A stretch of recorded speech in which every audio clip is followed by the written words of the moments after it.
Sir सिजदाए माबूद रखे कर हक से अर्ज की रब्बे कबली उम्मती या रब्बे कबली उम्मती।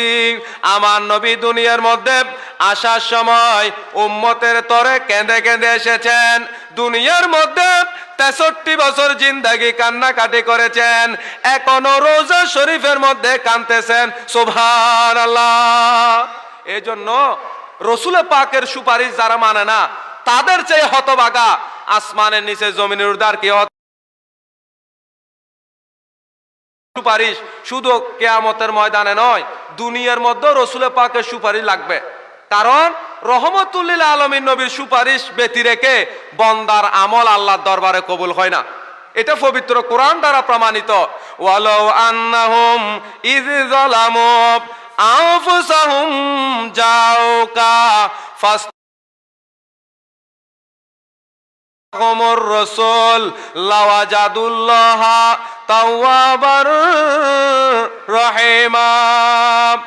আল্লাহ বলছে, মাহবুব আপনার কোন বান্দা যখন নিজের উপর নিজে জুলুম করবে তখন তারা আপনি নবীর দরবারে আসে।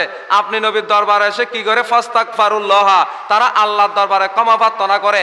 কিন্তু আমি আল্লাহ এতক্ষণ পর্যন্ত বন্দার তওবা, বন্দার গুনাহ মাফ করি না, বন্দার দোয়া কবুল করি না। কতক্ষণ?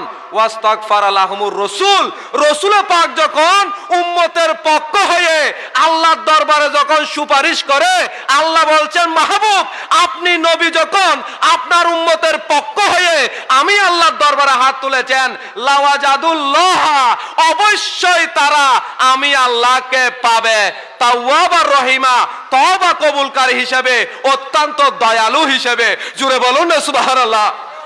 তাহলে বন্দার আমল কবুল হয় কার সুপারিশে? নবীর সুপারিশে।